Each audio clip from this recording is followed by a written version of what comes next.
City University Television presents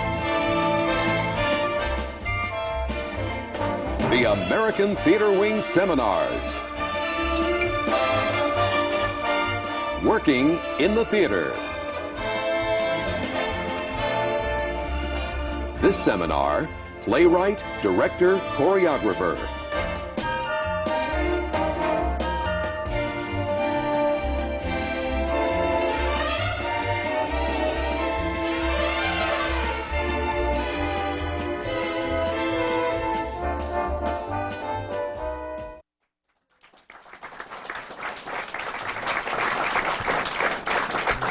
Welcome to the American Theater Wing's Working in the Theater Seminars, coming to you from the Graduate Center of the City University of New York, now in their 30th year.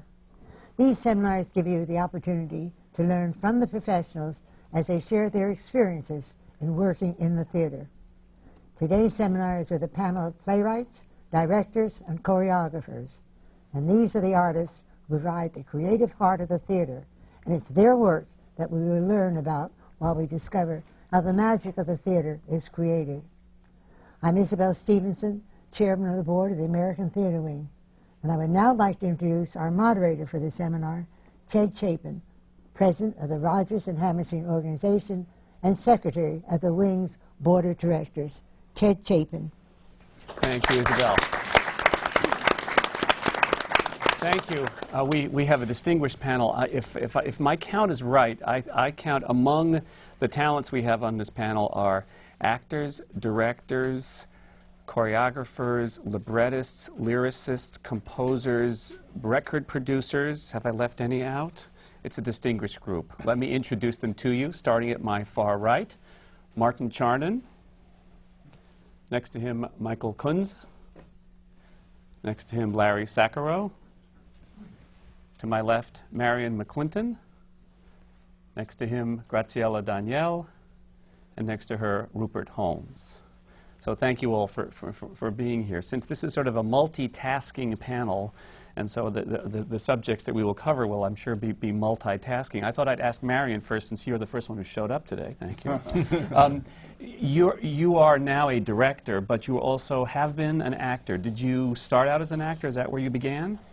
Yes, I started out as an actor because what I wanted to do was become the Marlon Brando of my generation. That's basically how I got into it. As a kid, I watched On the Waterfront and The Streetcar Named Desire and The Wild One all in one weekend. And, started running around the house with my T-shirt torn down. My mother didn't take too kindly to that. But it was the first time I saw an actor who was different from film to film. Usually the actors I saw, John Wayne, Jimmy Stewart, Jimmy Cagney, great actors, but they were all pretty similar from role to role. But, watching this guy go from Stanley Kowalski to Terry Malloy to Johnny the Motorcycle King, I just wanted to do what he did. Did you ever play any of his parts on stage? No, I haven't, or directed anything that he has done before. But you'll get there. It's getting a little late for me to play some of those parts now. But it was basically the excitement of it. I mean, I was asthmatic as a kid, so I watched a lot. I watched a lot of movies. There was this wonderful program that PBS used to have in the 60s where every Wednesday evening you could watch a foreign classic movie. So I was watching Buñuel, Truffaut, Godard, all these as a little kid. So that's why I'm warped. in a good way. In a good way. But when I was in asthma attacks, it was like the one thing, you can't breathe. You're petrified. Watching The Wild One was the first one I watched. I was in an asthma attack when I watched it. By the end of it, I was out of it. So there had to be something about this thing. Right, the curative. That took me out of my own reality, which was a pretty harsh one, and just brought me into another place. And so I wanted to do that. I don't want to betray confidence here, but I know that Martin, for someone who is known as a lyricist and creator of Annie, the fact that you were in the original cast of West Side Story. Yes. So you started as an You actor. betrayed me. I did. No, I started out in life as a painter, actually.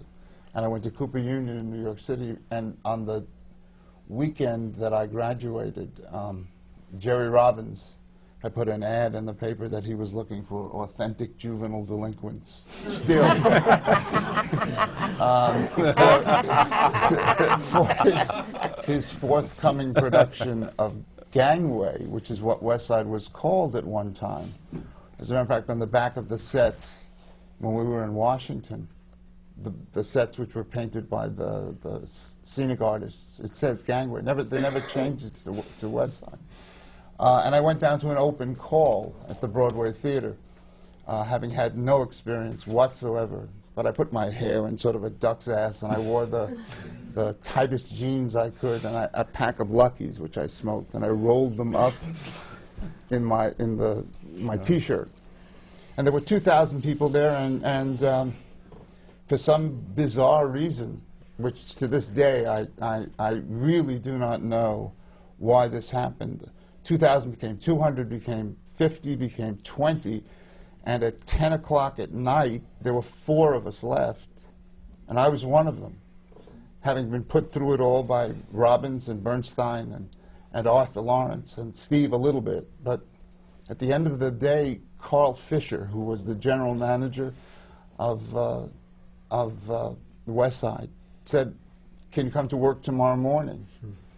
And you'll get paid $260 a week.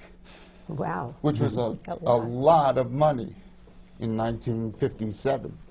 And the show had been in rehearsal for a long period of time, and I went into it and played it. Did you have, I mean, Jerome Robbins is known for his strenuous choreographic abilities. Were you Did you audition? What did you do? I auditioned. I sang very loudly. I was very articulate, and I could also sing very fast. And end my D's and T's, which was something that I discovered was very important to Sondheim and to Lenny, because I sang Officer Krupke, and I ended up singing Officer Krupke. But from Jerry's standpoint, one of the things that I could do that not a lot of people could do was this.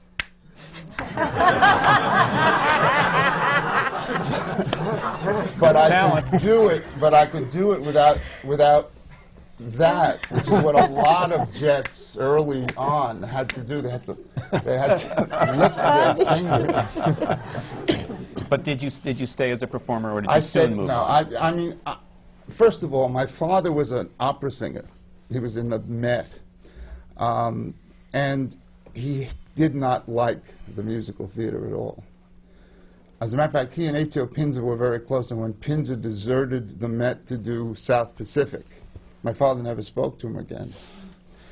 And so it was very difficult for me to tell him that I was leaving painting to become a performer, and particularly a performer in the musical theater. But what I did say to him was, look,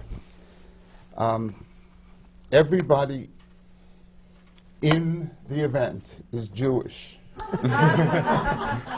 So that sort of made it all right.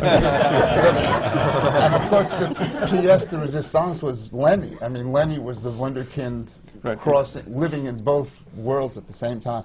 I did it for 1,000 performances, both here in New York and on the road, but realized that I couldn't continue to do the same thing over and over and over again, which is basically a responsibility when indeed you are in a show. You got to keep it the same, and you got to do it the same.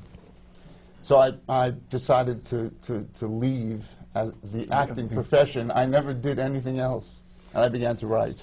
Gracie, when you were in long-running shows, did you stay to the bitter end, or did you want to get out after 1,000 performances? No, I was actually very lucky, because I was in most of my running shows were with Michael Bennett, and he would always be preparing another show in the same year. So I would stay maximum 6 months, and he would say, come on over, I have the other one to come. So I was really lucky.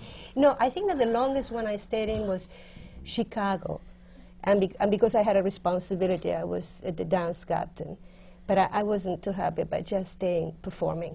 Now, I discovered late in my life that my mind was not so much in performing, it was about something else. Rupert, did you have performing Yeah, Until I funny actually start? was in the record business. I was a recording artist. I actually had the last #1 record of the 1970s and the first of the 1980s, so I can say I was at the top of the charts for 2 decades without interruption. It was, Good timing. It was, yeah. And it's infamous. The song's followed me everywhere. It was called Escape, but it's known as the Pina Colada song. And I wrote it and sang it. It was in movies. And I had to tour. And I did the road for about 3 years. And they would say to me, you're booked from Monday to Sunday in Detroit, and then you're booked from Monday to Sunday in Tokyo, and then you're booked from... I'd say, it's not Monday to Sunday. That's like, you're talking about 40 days without a break. And so I did that for a while, and found that I couldn't sing certain lines without pointing this way. I was so locked in my blocking and all like that. So that wasn't much fun. I didn't enjoy it at all. I was glad to bail out of that. Did you? Do you have acting? I acted in college briefly and was so terrible at it, I knew that it was not for me. But I just discovered something quite interesting listening to Martin. I was an authentic juvenile delinquent in Brooklyn when West Side Story was running, and my entire gang would go to the theater and second act the play constantly. I saw the second act about 50 times, and now I know you're a gang with Officer Krupke. How do you mean second act? You would walk it in the intermission so you wouldn't have to pay for a ticket. Not that this is ever done anymore. It went out in the 60s. It went out when the TKTS boom started. But that was the reason I got involved in the theater, was because as a kid from Brooklyn, I saw, oh, you could put your life on stage. This is fantastic. That's what I want to do. And that motivated me to get involved. So thank you. Good motivation. You're welcome. Michael, did you start in the record business? I know you have a multi-faceted career. Yes, I started out as a songwriter, and in a way, I ended up in theater because all these talents, you all have, I hadn't, and you always admire most what you don't have. So I really kneel down before actors, dancers, singers, and I just wanted to be close to these people. That's why I started to write for the theater. You translated a great number of American musicals into German, did you not? That's true, yes. I adapted basically, most of the shows that were shown or are being shown in Germany, Switzerland, Austria, like Phantom of the Opera, Evita, A Chorus Line, Kiss of a Spider-Woman, Mamma Mia, Lion King, whatever. Yeah, but it was not just adapting the shows.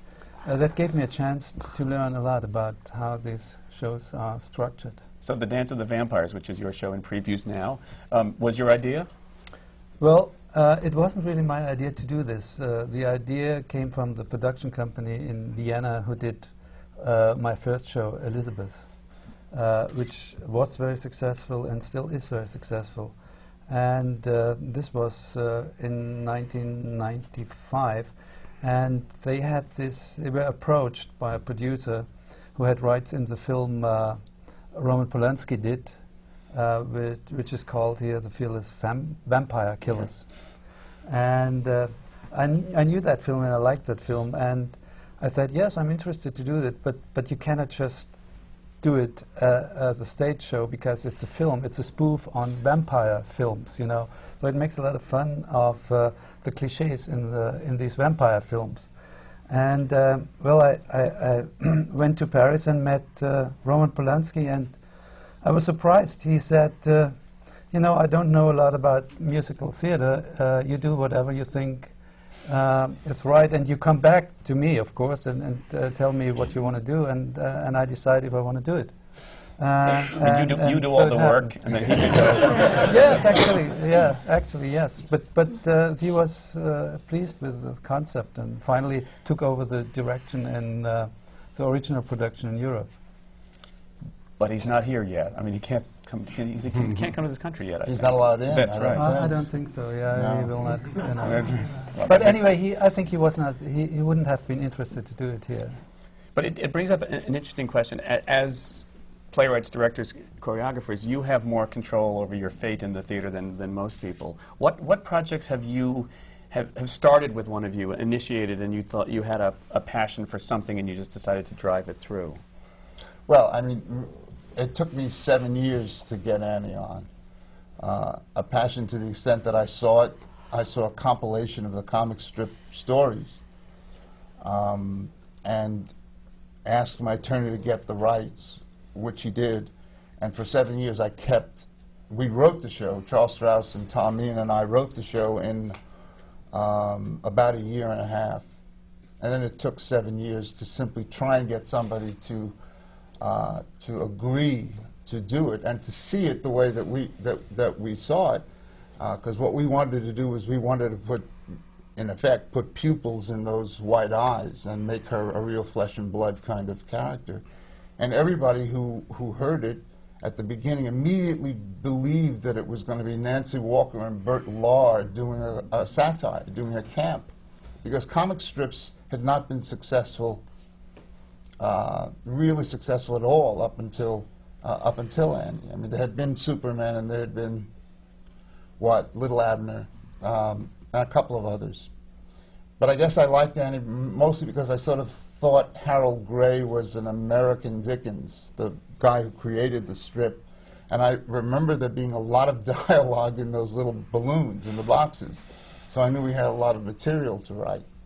And Annie was difficult to get on, but you had to just stick with it. I mean, I literally spent every penny that I had on maintaining the rights and doing auditions, and finally we were able to get it to the Goodspeed Opera House, where Michael Price produced it, and then Lou Allen and Mike Nichols came and saw it on the last weekend and decided that they would become producers and took the option and ran with it. Did you pull any of the words from the actual balloons in the comic strip and make them into... Aside from the names of the characters, nothing came from... The sun will come up tomorrow, wasn't it? No, no. Daddy Warbucks never said that. Nor did Annie. Nobody said that.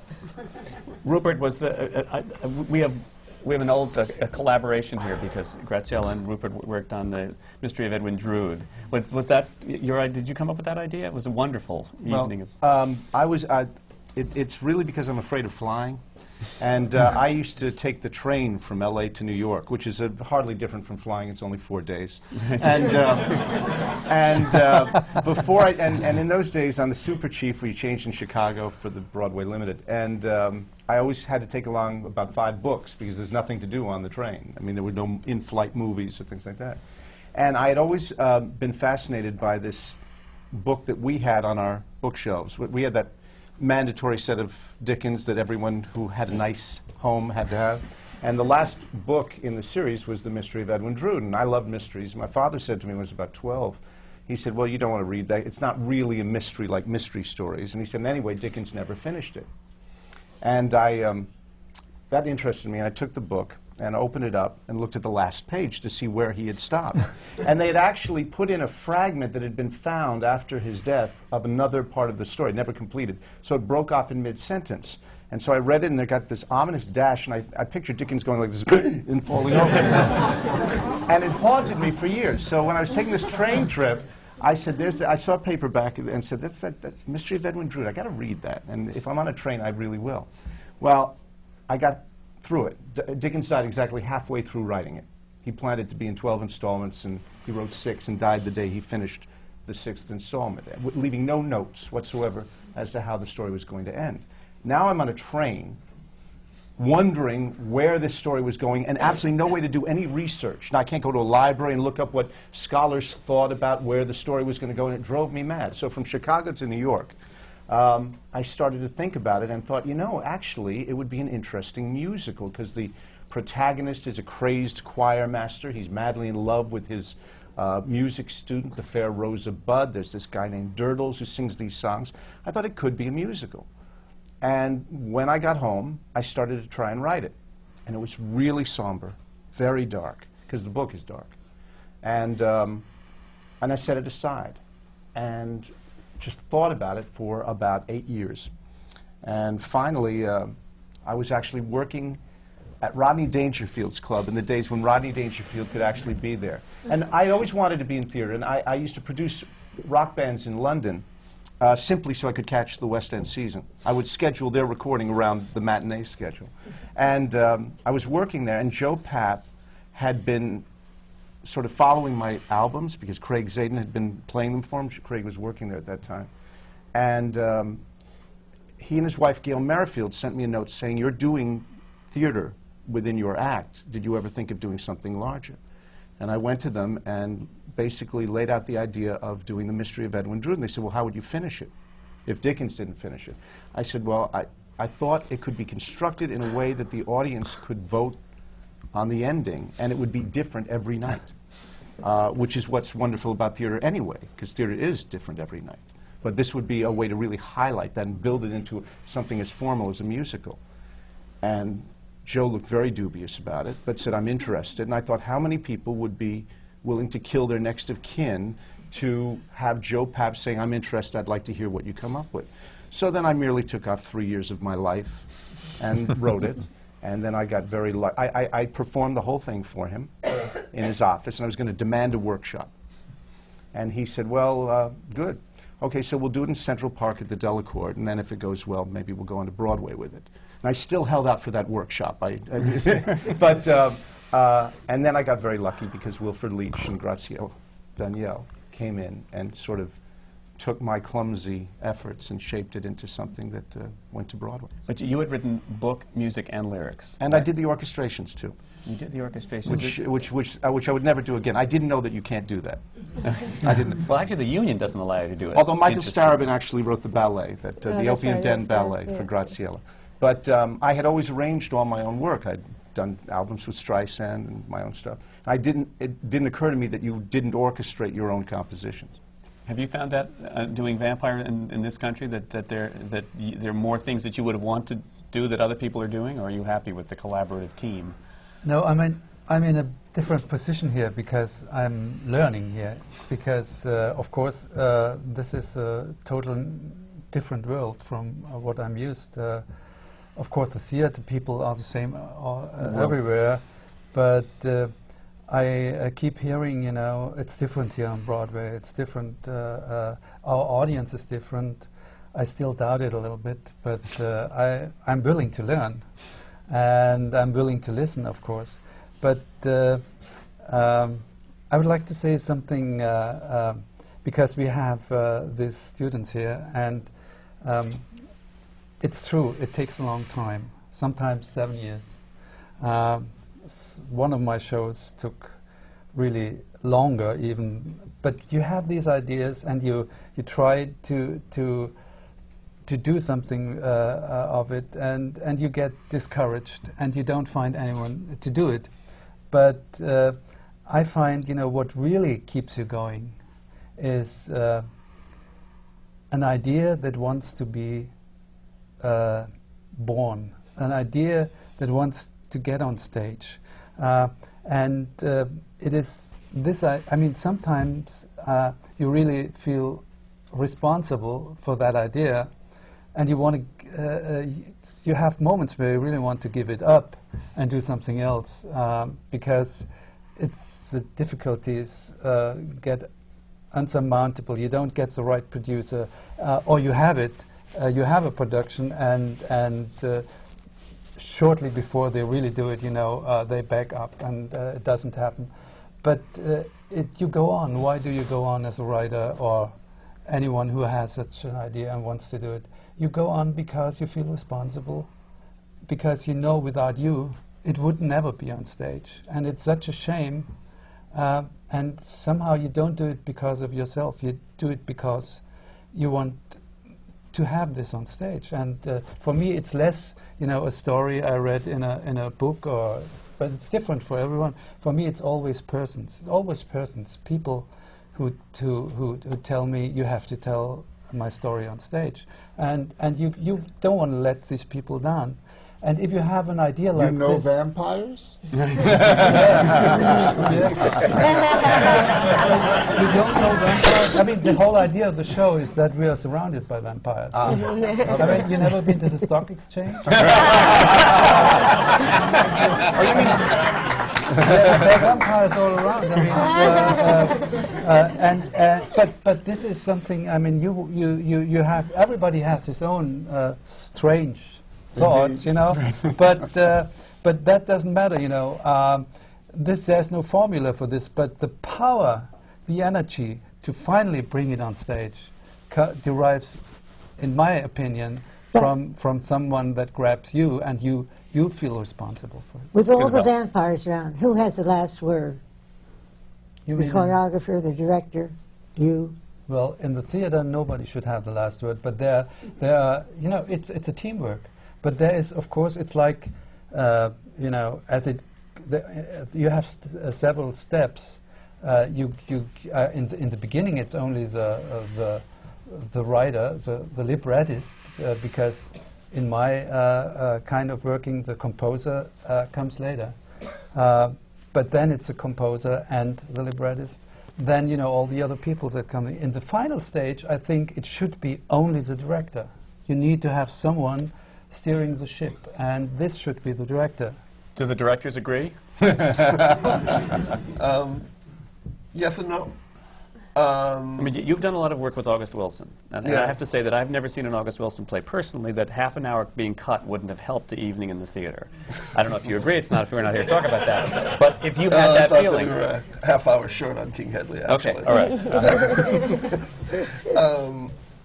Yeah, as a playwright and a director, what I try to find is that kind of beautiful middle ground where we can argue, we can throw chairs, we can do everything, but when it comes down to making the final decision, we both agree.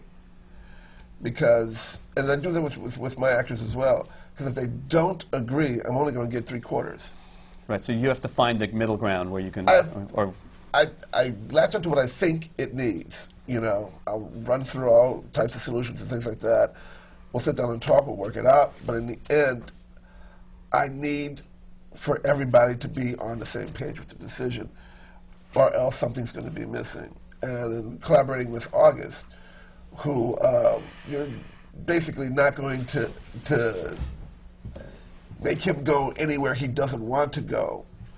You know, it's even more important for us to be on the same page to understand why, whether I want a scene cut or a character enhanced or something, what's it mean to the story? To me, the only thing is, does it serve the story? Does it serve the play? If it serves the story, if it serves the play, okay, then we're going to get in the room and we're going to hash it out until we get that done. So, at times I've done it with, let's say, writers who were younger, where I've just gone, well, boom, this is what we really need to do here. But, you know, if the writer's a seasoned writer, or, you know, a writer of the stature like of August or Edward Obie or something like that, I mean, they know what they're doing. So you're going to have to sit down and You have talk. the luxury in a play to really collaborate sort of head-to-head with only one person. The problem, not a problem, but it is a problem, in a musical is that what you have to do is you have to make the choreographer, the set designer, the orchestrator, the lyricist, the composer, the librettist, as well as the director, all happy. If you, I mean, you're servicing many more people in a musical, so it's a much more difficult time to get everybody to But how does the agree. choreographer come into that, Graciela? Well, the choreographer, I always feel the choreographer, good choreographer, is sort of a marriage with the director. It's a compromises sometimes, discussions, but I think that a choreographer, a good one, is in a play from the very beginning. That's how I did it. My good work was always like that. When I could be there from the first, you know, when I remember when Rupert brought it to Wilford at the Public Theatre, and Wilford gave it to me, and I sat with Wilford, and we discussed a lot of stuff, and by the way, it was not clumsy. It might have been a little too long, but it wasn't clumsy. It was 3.5 hours, and I volunteered to cut a song. It was like, so I think that you know, when I'm listening to everybody as a director and a choreographer, it is not different than a family. You know, it's a family. That's what a director tries to create, to create people who are going to be living for 3, 6 months, whatever it takes. It's a short time, but it's in a very intense time. It's emotionally and psychologically very intense. Actors have to totally open themselves completely. So what I think you try to do as a director is to create a sense of protection, of nurturing, of security, and a sort of a romping room at the very beginning, so that everybody can expose themselves, choreographers, designers, and all that. And then it's really, I believe, it is finally up to the captain, who happens to be the director in a musical, is the one who has to take the responsibility of making the choice, because otherwise it would be total anarchy. So it doesn't, I don't think that a choreographer is any different than any of the other designers or the director. What about producers in the case of a musical? Well, it all depends on producers, you see. Depends We on who don't your have too producer- many. Yeah. I mean, A producers smart who producer really... realistically will agree to allow the director Yes, to have correct. the responsibility. A good producer, and there are not a lot of them left. No. Unfortunately. I mean, everybody complains about what we really need is more product. I think what we need desperately are more producers. I agree. Cut from the bolt of cloth when we were, when I was starting out in the industry. The Herman Shumlins and the David Merricks. I mean, as much as a tyrant as David was, he still really knew how to produce a show. Now there are more people above the title of a show than there are probably in the company. Unfortunately, the economy has changed. The economics of the theater have changed so dramatically that one single individual is no longer in a position to, A, put up the money, or the SEC will not allow the $2,500 investments to function the same way. And somebody like, I don't know if I offend anybody on the panel, but somebody like a Sony will come into an event and say, well, there's software at the end of it all. So they'll become involved in the theater not because they love the theater, but more because they know that they can get a CD out of it or a videotape out of it at the other end, where ultimately they'll end up being able to pay to make the money that they spend back, to get it back that way. So. But these producers are not really involved in the creation of the show. Well, other than their money. It used to be. Yeah, you'd be surprised. Well, they are involved. All the way They are down the line. it's often in a very unhelpful way. They're involved in the old days. Again, I talk like I'm 100 years old, but sometimes I feel 100 years old. By virtue of the fact that when I started out, it was a producer who went to the writer and said, I would like to make a musical out of this movie that I've just optioned. So David Merrick would buy the apartment and then go to Burt Bacharach and Hal David and say, do you want to come and work for me? So the producers were, in effect, being the instigators. They were producing the shows. I don't know, in the last maybe 20 years, of a producer who, with the possible exception of Joe, who sometimes got ideas and did indeed go to writers to have them execute them. I don't know any producers who get ideas for shows. It's always the passion of a director, of a writer, of a composer, or a composer and lyricist who have to go out and find producers. Whereas How it do they used do to that? be... I know one, and he's not even allowed back, Garth Jabrinsky. That's one. He can't get in the country He either. can't get in the country.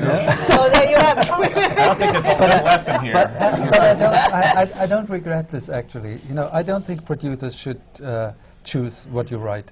I don't think It's not a they question should- of choosing. It's suggesting, asking if you'd like to write. The only reason being, the assumption has to be that if a producer has gone to the trouble of optioning a piece of material, he also, therefore, has the money with which to produce the play. Right, but then you're tempted to do it because he has money, and this is not good. That's not a good reason to write But something. I think it's when you do get someone who comes to you, and I have a show that's on Broadway right now about the life of George Burns called Say Goodnight, Gracie. And I wrote it because someone came to me and said, I think that George Burns' life would be a wonderful thing to have on a Broadway stage. Could you do it as a one-man show? You would be the right person to write it. And at no point did he then turn to me as it was developing and say, why did you write this? In other words, I didn't have to convince him it was a good idea. And I thought, well, I think that's a fabulous idea. So we always were, in league with each other, and he had the same commitment to it emotionally as I did. I have a musical right now, Marty, and it started from one guy who had a dream of Marty being a musical and took money out of his pocket. And he came from theater. He was in the original cast of Merrily We Roll Along. His name is Jim Weissenbach. And he took money out of his pocket, out of his checking account, and convinced the Chayefsky estate that it would be good, and convinced MGM that it would be good. And then he paid for the rights, and he paid for the renewal, and then he paid for a reading. And at no point did he ever look at me and say, maybe this was a stupid idea. He knew that he had this passion for it. So these are not people who have produced before, but they have a passion for what they're doing, and it is not just their money that's at risk, it's their dream that's at risk, and it's their idea that they want to wake up in the morning the next day and after it opens and say, I was right to have believed that. And that's the kind of thing you can't necessarily get from a large bank, whether it be a corporate entity or, The other thing that has happened, which is really significant, is that if you're dealing with an original idea, your road to the production ultimately occurring is a lot different than if you have to go through the machinations of getting the rights from a motion picture company or a playwright, a previous play or a book or whatever, and it can go all the way down the line. There are not a great many original musicals that are done. A lot of original plays that are done, but not a lot of original musicals that are done. They all seem to have generated from some source, from some place. Mostly from the movies. Well, recently from the movies, but mostly from, a lot and Dickens. I mean, Dickens has... I picked the most obscure Dickens You novel. didn't That was good, one he didn't finish. But you picked Dick, and I picked Harold Gray because all the Dickens was taken. I mean, every time I turned around, if you look at Tale of Two Cities and Expectation, I mean, the whole library of Dickens has been musicalized. I've been writing a musical over the course of the last 5 years based on the picture of Dorian Gray. There's, I think, a zoning regulation that there must be a Dorian Gray musical in every state of the Union. I mean, there's about 9 other versions. It's very, when you work with a public domain property, it's scary. That's scary. Luckily, no one's ever tried to do their Edwin Drood, but I suppose they could. But I also think part of what you're talking about, all of you, in terms of producing and ideas and holding on to it, has to do with, I mean, in some ways nowadays it's called marketing, because the idea is, what is it that will be successful? What will be good? And will good then be successful? And I'm wondering if, there's this sort of the buzzword about marketing now isn't partly people trying to sell something that may have been put together as a conglomeration, and somebody says, okay, now how are we going to tell people this is good? Well, the fear that one always has, and I think we all have it, everybody sitting here, is that the marketing ultimately absorbs what you really started out to do. That unless it's marketable, it can't get on. What do you mean by marketable? What do you mean by marketing? Well, I mean, unless you can make the deal with McDonald's to, sell the sippy cup along with, with 2 tickets on Friday night. I am astonished at how many avenues have opened up for marketing. Everything is being marketed. Are they putting people in the seats? Yes and no, I think. Up to a point. Well, I mean, in the old days, it was a full-page ad in the New York Times, and then somebody decided to advertise on television, and then the radio, and now it's a question of reach. It's a question of a full-page ad in the New York Times only, in effect, reaches the people who read the New York Times. It's why advertising changed from window advertising in specific locations in and around New York to bus advertising, because the bus goes all over the city. So the advertising for Chicago on the side of the bus reaches more people than any kind of static advertising that would necessarily be in one place. Were you, I mean, I know that you directed 3 Tall Women, and I wondered, were you involved in any of the notions of how an audience was going to be found for that play?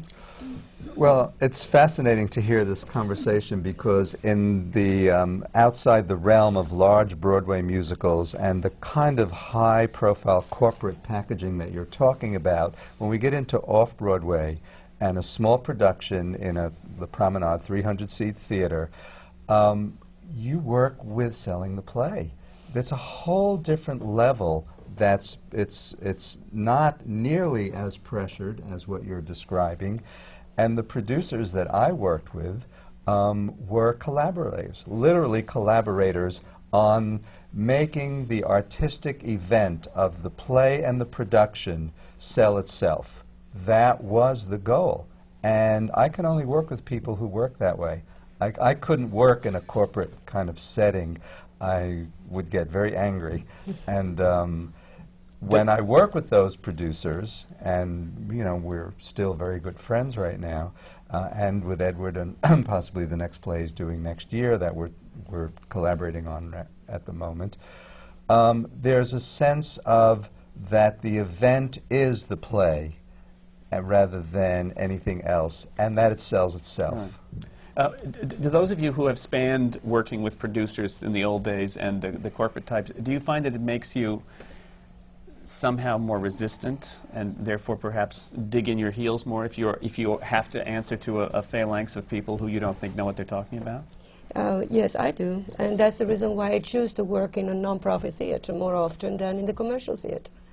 Because I feel that, just like you do, the Lincoln Center, Second Stage, where I'm working right now, they commission something, or they ask me, what would you like to do? And they open their arms and they nurture me.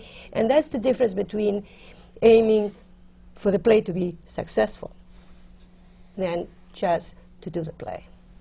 Now, of course, that is a subscription audience and all that, but I do find that working in the theater, not with everybody, but in the theater with certain commercial producers who I actually do not respect, is hard for my nerves, to say the least. Well. It's a lot of swallowing, trying to, keep everything calm. And, I have to tell you that the very first play I ever directed off-Broadway in 1969 was a play I generated myself through improvisation with recovering drug addicts called The Concept. It was a major breakthrough at the time because it was the first time real people had performed their own lives on stage, and then after that came chorus line and performance art and everything else.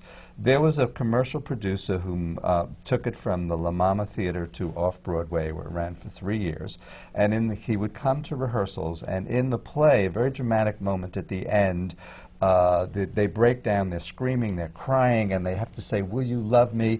And there was a white woman and a black man who would embrace. And the man came up to me and said, "You can't do that. Change it. She has to embrace a white man." And I uttered an expletive and said, "Get the hell out of the theater." He said, "I'm pulling my money out." I said, "Great, pull your money out." And he walked out the door, didn't change it. Of course, he never pulled his money out.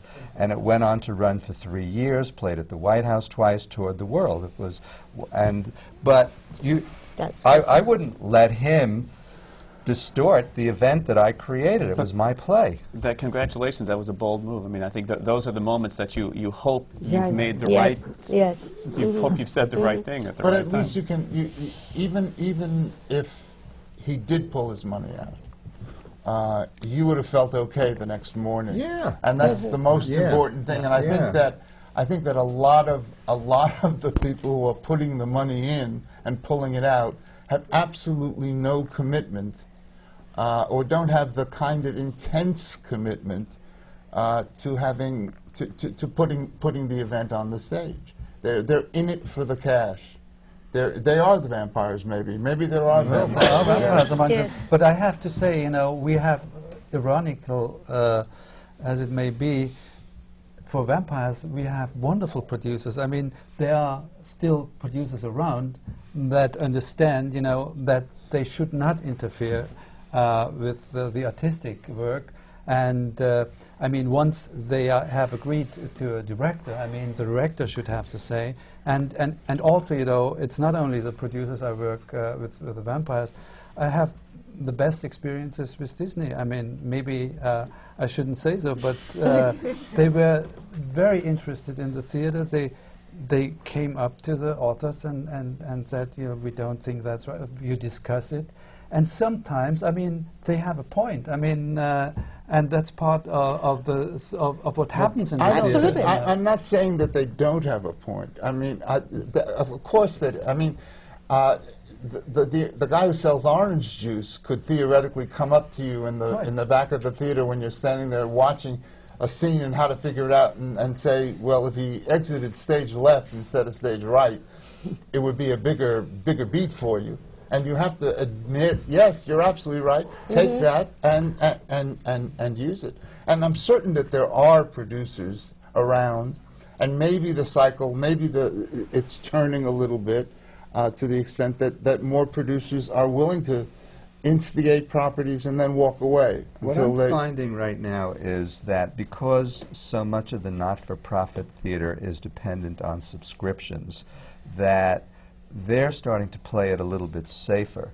And if I have a risky project, doing that for a while.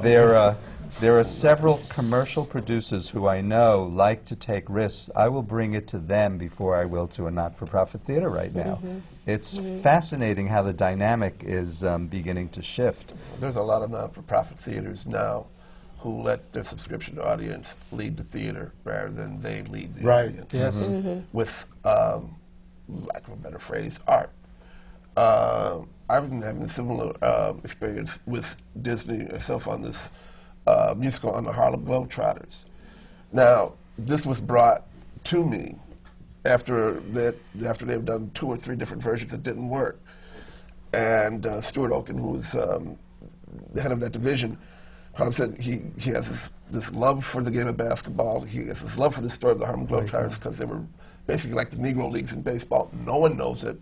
Says, I want to put this on. I know you love basketball. I know you know this story. Do you want to do it? Yeah. Okay.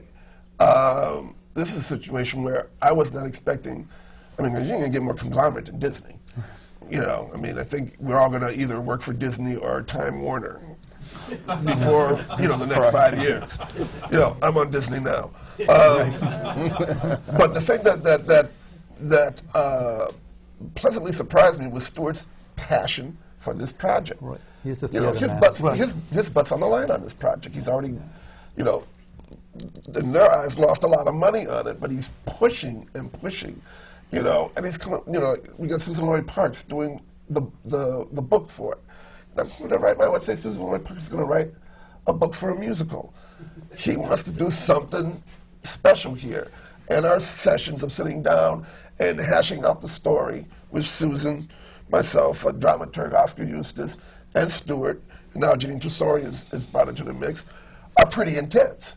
We'll tell each other, throughout the session to go themselves and whatnot, but we're coming and melding something that we're all becoming quite proud of. And I wasn't sure how I was going to be able to laugh with these guys because I say what I feel like saying. And I was told when I was being trained as a director, be able to walk away from anything. He says, if you can walk away from anything, you'll be able to walk away with your pride, you'll be able to walk away with your integrity, be able to walk away with your artistry. He says, so whenever you get to a point when that's what's on the line, walk. Which I've done a couple of times already this year with not conglomerate producers, but smaller producers, because they didn't believe in the project. They believed, this is what you were saying, they believed in the money they think the project might make. But they didn't believe enough in the project to put money behind it so you could actually actualize that. Where I said, well, that's going to cost you. We can do this, but you're going to have to put some money up. Are you behind this project or are you not behind this project? Stuart is definitely behind the project, whether it works or not.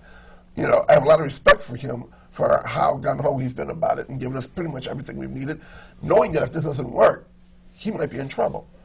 Where, on a project I did earlier this year up in Williamstown, it wasn't the same kind of thing because I never believed that the producers were really behind it. But not talking about Williamstown, but the independent producers. It's interesting that I think Disney, since that's a subtext here that we've talked about a little bit, they did hire theater people. Yes. I mean, Peter Schneider and Tom Schumacher, who are the ones who said Julie Taymor That's is right. the one that... And if you think about the Lion King really, except for the score, bears very little resemblance to what the movie looks like, feels like, perhaps. And that's a pretty bold move, and so that's, Yeah, they have Matthew Bourne, I think, doing Little Mermaid. Yeah. in my limited experience, other movie companies aren't quite so enlightened. They'll, you know, if they try to find it from the inside, it doesn't seem to.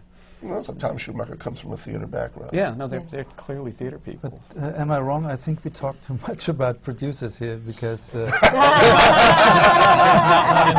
because yes, but the producers. I mean, at the end of the line, and I want to come back, you know, to what I said in the beginning. I don't think that a writer should sit down with thinking of who's going to produce this, or how do I intrigue a producer doing it, or, which would be worse, you know, I do this only because a producer approached me, because I think that's not the right approach for writing a musical or a play.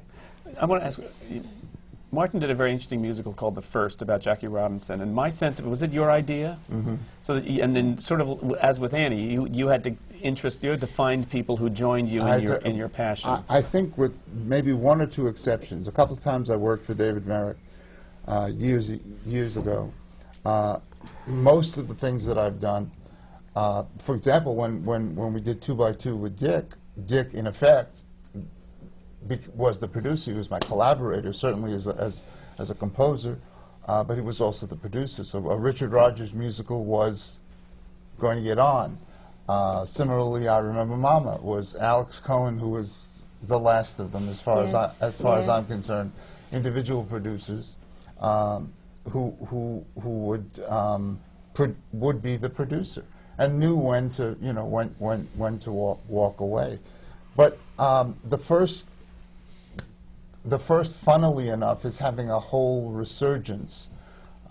It came at a very odd time. There were 2 major black musicals heading to Broadway at the same time. One of them was Dreamgirls, and the other was The First.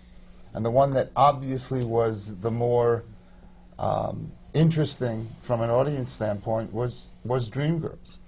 And I'm not talking about quality, or subject matter or anything, but the one that had the glitz and the one that looked like it could have the life beyond the life, looked like it was Dreamgirls. So it's interesting, just what Michael was saying about a writer. If it starts with the writer, and there are writers here, you know, you need a producer at some point. But I think what you're saying is the passion should get lined up. But you know, the thing that I don't know if we've talked about it, but the way you get them on now is an entirely different way. I mean, you go through a project will go through many steps now, and that was one of the things in the old days that one did not do. If David Merrick were to produce a show, you'd book the Schubert Theater in Boston, you'd play it for 5 weeks, you'd then go to whatever in Philadelphia, and then you'd come into New York.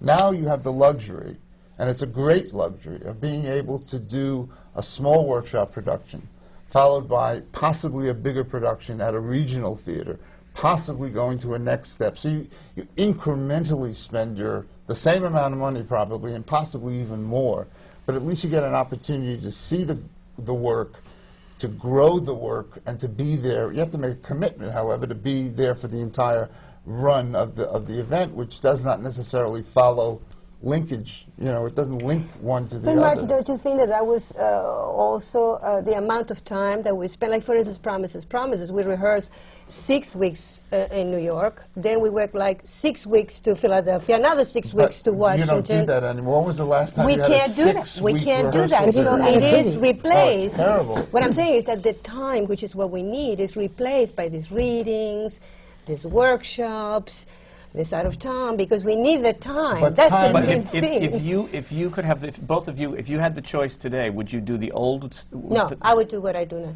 You do what? I like Workshops. better the reading that allows to develop the material more before you spend millions of dollars in sets that you might throw away. Yes. So I believe in this. I find it much more fulfilling and healthy Also, for the development of the piece. There was an interesting article recently about how in the old days you could throw the sets out because they dropped in or they wheeled in, That's and correct, nowadays yeah. you really Yeah. can't do that Can't if you do go out it of town anymore. because the computer's all programmed and you can't. Absolutely. He says you can only afford one set. That's the other way to look at it. I also think that professionals don't need a full-stage production to find out what's wrong with the show. I mean, a reading is wonderful. A workshop is luxury, which is great. But actually, you should know what you have. You know, when you have a workshop with some audience, you know, eventually, that's all you need. I don't think you need a full stage production. Well, for a musical, you need a workshop. But Yes, for a play, a reading is enough. I don't believe for a musical, don't you think? You need a workshop. I think we I should. think you need a workshop for a play, too. Oh, you do workshop Oh, for the play, yes, definitely. yes. Yeah, workshop is great. That's when the actors start. To have a week or two with actors for a straight play, and then you see it, you know what the script needs after a week or two. And the designers get to see it, so they are inspired before this. And they collaborate on the process with the writer and director. It's a very European way of doing it too. I mean, as I remember, right? In Europe, you do that a lot. We do that a lot. I mean, the whole system is different in Europe, of course, because we usually don't have private investors, Right. Which in a way seems a luxury and much better. But the people who invest the money, even if it's the public or the government, you know, they are not much easier to handle than producers. So in the end, you're not better off. But it's great to have a reading and a workshop. And I think for the musical, you definitely need it. But you need it with some audience, in a small theater, but not fully staged. I mean, no sets, no big lighting things, no costumes. But workshops are becoming more elaborate now. They're doing 3 and 4 days. You're absolutely right. What's starting to happen, which is dangerous, is that people are grading how well the workshop is done as opposed to how good the play is, or how good the musical is. And they're looking at the production of the workshop as opposed to what is it, what's the text, what is the score. There's another danger which happens is that you cast a reading, and a lot of not-for-profit theaters do this, and you only rehearse for a day or two, and if you miscast the reading, and I've known artistic directors to say, oh, I don't like that play, and the play was fabulous, but the wrong actor was in the reading, and the person can't distinguish from the text from the actor that's doing it, and that's a disaster as far as I'm concerned. But it all goes back to somebody keeping the vision, keeping the eye on the vision, and you know, if it's yours, you have to do it. What I've actually done a couple of times now lately, I love to write straight thrillers. No one writes them anymore, and I love thrillers. I grew up enjoying Sleuth and Death Trap, and I actually will do plays now with community theaters, and that's the first play. That's my workshop. I'll actually find some really good, people who do it on the weekend, who if their career had gone another direction.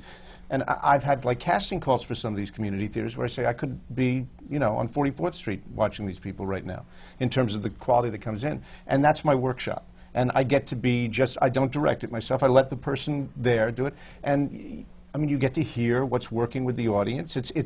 You have to be very brave, because just as you can have that in a workshop, you'll find you're doing a community theater and there's just no one competent who can play that role. So you have one role that's just going to be played terribly. But it's a fabulous thing. I had one thriller, and it's been done. I gave it to a little community theater in New Jersey. Then went to the Helen Hayes in Nyack. It's at the Cape Playhouse. Now it's going to go to L.A. And those have been my workshops. It's been a great experience to do. That's great. It's time for us now to take a little pause and hear a few words from Isabel Stevenson. Before we get back to the American Theatre Wing's Working the Theatre seminars on playwrights, directors, and choreographers, I would like to remind you that these seminars are only one of the many year-round programs that the Wing undertakes. You are probably familiar with the American Theatre Wing's Tony Awards, which is given for achievement of excellence in the Broadway theater. But we also have important grants programs providing aid off and off Broadway theaters. We now offer 6 different scholarships for promising students to pursue studies in the theater arts. We have an expanded career guide program for beginning professionals. As a long-established charity, dating back from World War I and again in World War II, when we operate our famous stage door canteens, all of our programs are designed to reward and promote excellence in the theater, to introduce young people and their families to theater and the magic it unfolds. We take pride in the work we do, and are grateful to our members and everyone whose contributions help make possible the dynamic programs of the American Theatre Wing. We are proud to be a part of this exciting industry as we continue to provide services to the theater and to the community. Now, let's return to our panel on playwrights, directors, and choreographers, and our moderator, Ted Chapin. Ted? Thank you, Isabel. Since we have a fair number of students in the audience today, and they've asked some questions about training, I thought that I would want to focus the conversation a little bit on training, what kind of training you guys recommend, and what kind of, and perhaps where you think this training might be available. And I thought I'd ask you first, since Larry, you are the director of the theater program at Fordham University here in New York, yes? Yeah, and Fordham's located right near Lincoln Center, and we have, it's mostly an actor training program, but there's a track for directors, playwrights, and designers. And it's a very eclectic curriculum because for me, I was very fortunate to have been very close with a man named Jerzy Grotowski in the last 10 years of his life. Many of you may not have heard of him, but especially in Europe, he is sort of known as the only other person since Stanislavski to actually develop an approach for actors. So in our curriculum, we begin with some of the more physical ideas that Grotowski had about acting and the visual imagistic ideas, and then we move into a sort of straight Stanislavski, and then evolve into performance arts, self-created work, and then Shakespeare and text. So we call it the work with psychophysical actions, which is the psychological and the physical together, and then heightened speech to articulate the being very, very present in the moment for the actor.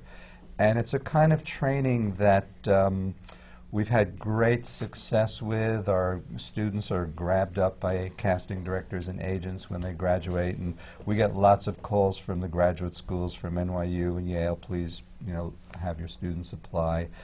And it's eclectic. And we also have a summer program in Orvieto, Italy, where you go in depth in this kind of work, and it's attached to the Grotowski Work Center, which is in Pontedera, Italy. And so I teach there every summer in conjunction with Thomas Richards, who now runs the Grotowski Center. And we're opening a place in conjunction with RADA in London, and I'm about to start on something in Moscow. So we have an international base where we're going to collaborate with the Moscow Art Theater. I work in Russia a lot, and been there many, many times. A lot of my productions have gone there. And the sense of the educational model is both artistic and social in terms of the concept of being a citizen of the world, and you as an artist can make a difference. Whether you're an actor, writer, director, designer, or stage manager, you have the power to actually empower a sense of an event in the community. And in the times we live in right now, I think it's more important than ever to have a sense of responsibility for who you are in the world, so your art matters and you make a difference with your art. And for me, the totality of training, not just technique, but the totality of a vital approach in addition to a heightened sense of awareness of the community and the world today is what we try to communicate. And that's a point that's been made repeatedly on these panels and in the Careers in the Theater program that the Wing has done, that rather than focus only specifically in one particular discipline, the more open you are to the world, and the more important it is. Any teachers here? Have you taught, Gracie? No, I haven't. I mean, I still don't know anything. I'm still learning. But I do agree with you so much. I mean, I started as a dancer, and I just went very slowly, from dancer to assistant choreographer to assistant director to director, and I think that my not the talent, but the facility I have is because I started physically, connecting with drama in a physical way. And as a matter of fact, I came to this country because of West Side Story, when I saw West Side Story in Paris, because I thought that, oh my God, to be able to tell the story in so many different idioms, that's what I want to do in my life. So I think that the more you expand, the more you learn, the more you read a lot. It's very important to, every single thing that you read every single day is a learning experience. But you know what's really also important, and it's rarely said, and I kind of am very passionate about history. And one of the things that I find young people today neglecting or believing that they don't have to bother about is what has come, what their past is. The musical theater does have a heritage. There are laws of gravity that literally will never change. And I think it's vital for anybody going into the musical theater to know who Cole Porter was. Granted, he passed away 100 years ago, or however long ago it was. And this year, of course, there are all of these Richard Rodgers and Oscar Hammerstein celebrations, so it's a centennial experience. I don't think Cole Porter's necessarily going to have that kind of an experience, or the Gershwins are going to have that kind of an experience. But one of the most disillusioning things when I do an audition and somebody comes in and I say, who wrote that song? They don't know.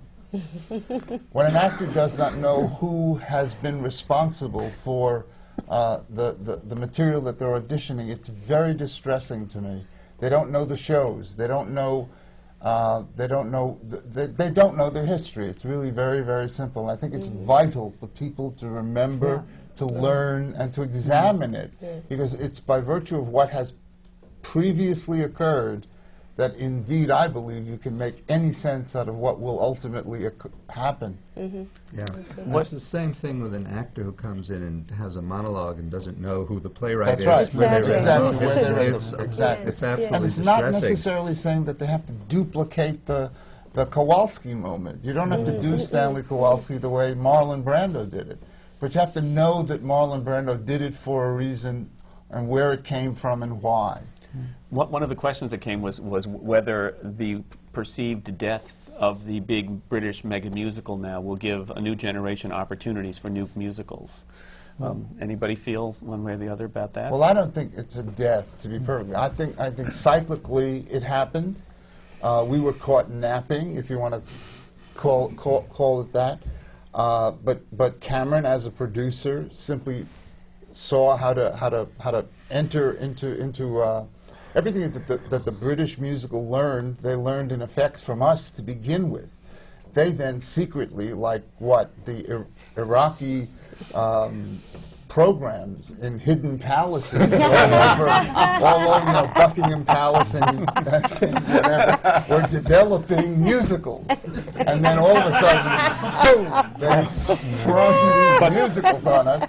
And for about 20 years, we were assaulted with British musicals. The problem that the British musical presented is a problem that we all face cyclically. I mean, I think Rupert, as a composer, would agree, is that when a young writer sees, not hears necessarily, but sees how successful an Andrew Lloyd Webber is, that he loses his approach to what his own vision of how to write is and begins to write like Andrew Lloyd Webber. Now, prior to Andrew Lloyd Webber, when Sondheim was writing a show every 2 years, every single kid that I would work with in the ASCAP program started to write like Sondheim. And now they don't write like Sondheim anymore. Now they're writing like Andrew Lloyd Webber. Another thing has now happened. The producers has opened and has become a kind of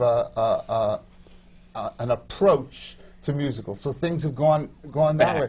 What you can't do is lose your own voice. I mean, that's the most significant thing that a young person starting out, either as an actor, as a lyricist, as a director, you have your own specific voice, and you have to maintain it, no matter what the din outside is.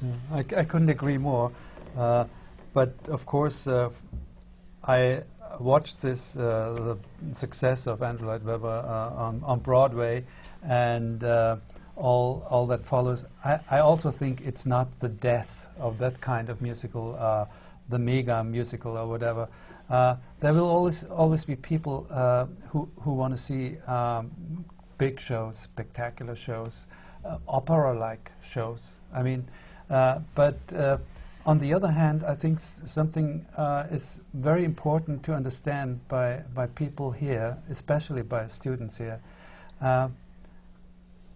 Broadway today is not only an affair of New York or a place, a theater for the United States are made. It is an international marketplace. People come here from all countries of the world and they see the musical theater. And in a way, this is the standard of what happens. But on the other side, it cannot be without consequence for the style of the Broadway musical, because a lot of people coming to Broadway are not in the tradition of the typical Broadway audiences. What they want is they want to see on the stage a show with their kind of music. They want to be moved by the story. They want to be moved by the music. And I think part of the success of Andrew Lloyd Webber was that he had a new approach. He used basically his musical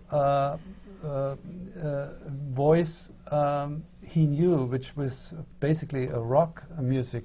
I mean, I still think that the revolutionary piece he wrote was Jesus Christ Superstar, and everything else followed from that.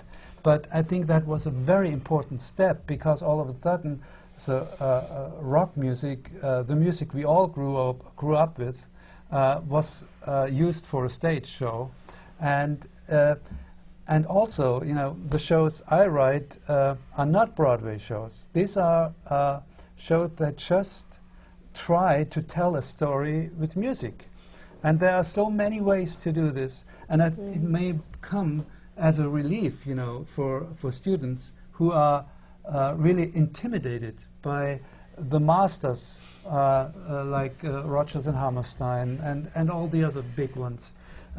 And they say, how could I ever do it like this? And this is why they try to be like them. But the tradition of the musical theater really goes back to the Greeks.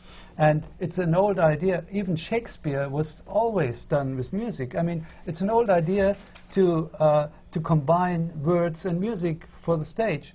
And so everything is legitimate in a way. Everything can be done. And I think what we really need is new approaches, and without this, you know, looking up to the big masters, am I good enough for you? No, just do something and do it for a small audience to begin with, and then there will always be producers who say, okay, we can make a big show out of it, and then you have the spectacular one again. What's really interesting is, I was telling Graciela before the panel, I still remember her choreography in Pirates of Penzance, and long time ago, and it's vivid in my mind because of the dynamic kind of energy.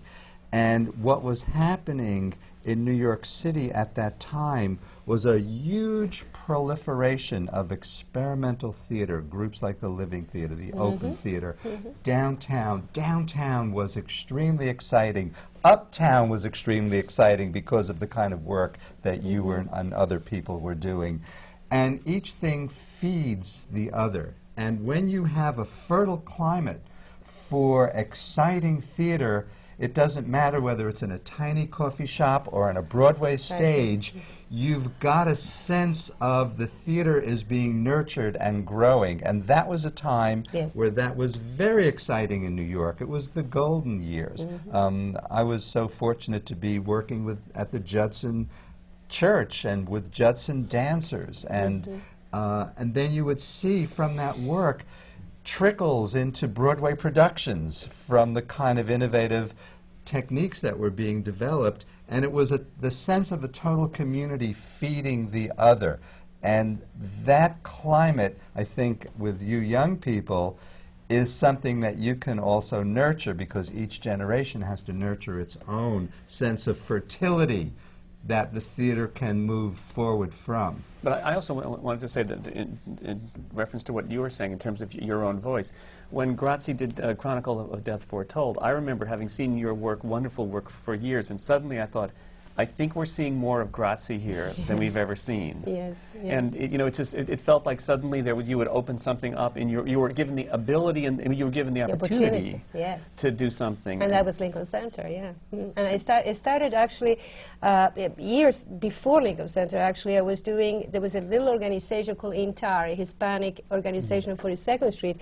And I was giving some kind of a class or something, and the artistic director said to me, would you like to do, I was a choreographer up to there, I think it was just after Drood, right I think.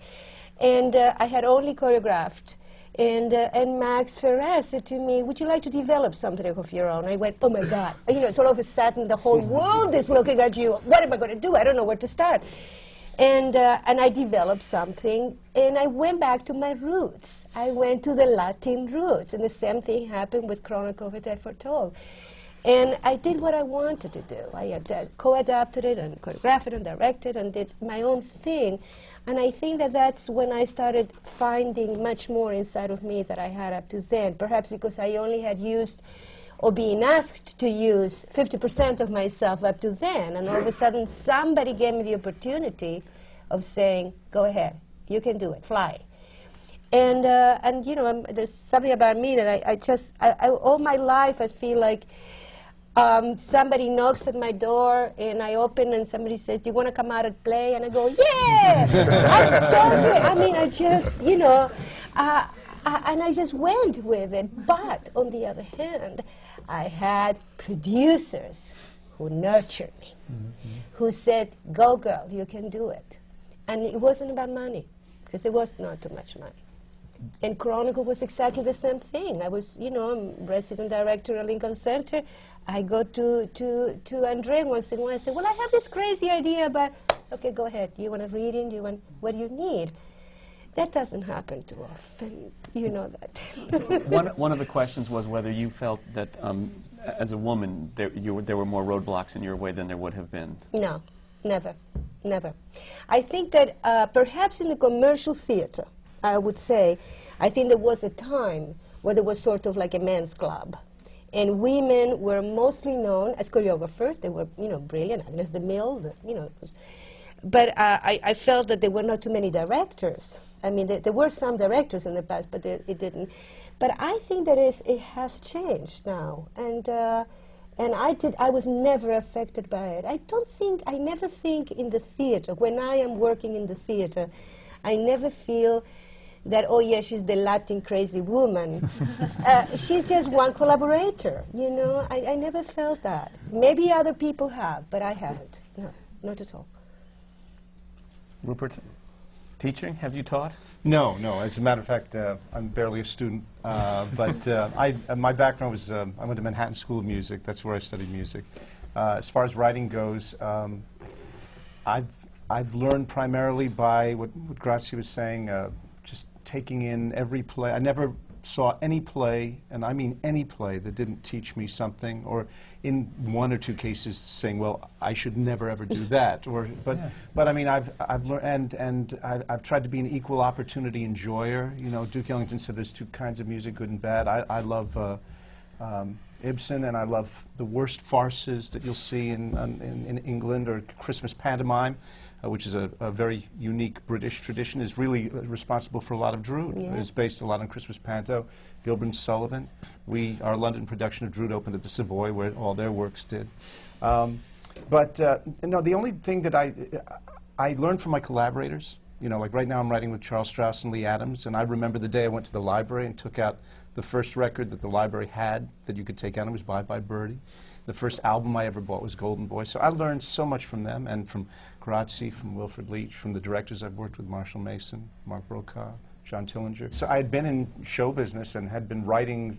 I'd done 10 albums, written lyrics for most of the wonderful pop singers of the 70s, and suddenly found that my first chance, my first opportunity to write for theater, not that I hadn't wanted to, ended up in a Broadway musical that won the Tony Awards. So it's kind of strange to start that way. And I've had to kind of learn very fast on the job, as it were, with every play that I've done. So training never stops. No, it's just barely beginning. Yeah. Martin, you were involved with the early years of the NYU program on teaching musical theater. Yeah. Is that a possible thing to teach? To an extent, it is. But basically, one of the things that is inherent in all of what I think we're talking about is a kind of ability that you're somehow born with. You really can do it or you can't do it. I don't know that you can learn it. You could possibly learn the technique of it, but the way to make theater happen is to want to make theater happen. And for example, I've had 25 years now of teaching only little girls. I mean, I teach little 7, 8, 9, and 10 and 11-year-old little girls how to act on the stage. Where do you teach it? When I do a production of Annie. I mean, Oh, that's really learning on the job. but it is on the job training to the extent that these children have had no experience. Well, maybe they've done some tap classes, but they've certainly never learned how to fill their own space on the stage and how to relate to adults and how to memorize in the same way that children have to memorize and how to maintain performances. So it is a teaching experience, but I think all directors in some way or another do teach. They teach intention of possibly what the playwright had in mind when indeed a play is done or a musical is done. But you can write music, and I agree totally. There's good music or there's bad music. There are good lyrics and there are bad lyrics, and you can really find out. And I think one finds out early whether or not they're going to be able to accomplish what they want to do. So am I right in saying that advice to students, if you want to be, for example, a playwright, is to write? Is to write. Yeah. The advice is it's all on the job training, even if it doesn't necessarily get produced. But there's no better way to write than to write. And there's no better way to write lyrics than to try to write lyrics. And if you don't have a collaborator, write lyrics to Some Enchanted Evening. But where do you use get that people, melody. Where do you get people to hear you? Eventually, there will be programs here in New York and there aren't that many right now, that do listen to new writers as they come along. The NYU program lasted too briefly and then became embroiled in a whole mess of politics and didn't unfortunately go the direction that a lot of the teachers, if you want to call us that, at that time wanted it to go, and it just fell apart. I disagree, by the way. I think you have to learn the craft as a playwright, and it's like an architect building a ship or a bridge. I mean, if he doesn't know about the problems, technical problems, he cannot build a ship. I mean, I think it's to write a good musical or play is as complicated as building a ship or constructing a high-rise. And I really think the craft, and this is really something you have here. You can learn it. In Europe, we don't have this kind of courses, and I really think you have to learn the craft to do this. So what you're disagreeing with is that it can't be taught? No, I think it's wrong to learn writing by writing. You should write a lot. Don't get me wrong, but you also have to. First, you have to know the theory, to know how the dramaturgy has to be built up, how a good play has to be constructed to work. And you have to learn this. I mean, this is something you can learn. Like when you're a painter, you have to learn how to prepare the canvas, or have to know something about perspective. All these you can learn. You will not be a Picasso after that, no, but you can learn it. Unless it is your intention not to utilize perspective in the painting that you're painting. Yeah, but you have to know about it, even if you don't utilize That's right. I agree with you. To an extent, you have to know about it, but you don't have to. I don't think you necessarily have to learn it. Well, I think I it's don't a know. wrong I really Yeah. think it's a wrong message for these Marion. kids. They should learn. I teach kids from time to time that are high school age because I like to get to them before they get to college and get ruined. So take a lesson. But the main thing that I tell them, I say keep three things to the forefront, whether you're an actor, whether you're a director, whether you're a writer, is passion. You have to have a passion for what you're doing here. You know, the passion is its own reward. Whether a producer sees it, whether it does not matter. You write because you have to write what you are writing. The play you need to write, you have to write it. There's no other reason to write it. But I have to get this out of me and put it down on paper. Knowledge. You know, I agree and disagree with the talk about craft, because craft, structure, and what the well-made play is changes over history. Ibsen was not exactly greatly loved in the beginning. I have this book at home that's all these bad reviews of all these great plays. You know, King Lear, easily forgettable. Okay. You know, Chekhov, boring. I don't want to stop you, but on that passionate note, I think we have to wrap up. Think of the passion. Well, you want to say something final? I don't want to leave King Lear as a bad play there. No, I just say passion, knowledge. You have to know what's come before you so you can see what's possible to do. And the last one is imagination. If you do not have an imagination, it doesn't matter how much craft you have. That's a good place to stop. And a little madness. And a little madness. Madness, yeah. Okay, thank you very much. We are coming from the Graduate Center of the City University of New York. These are the Working in the Theater seminars of the American Theater Wing. Thank you very much.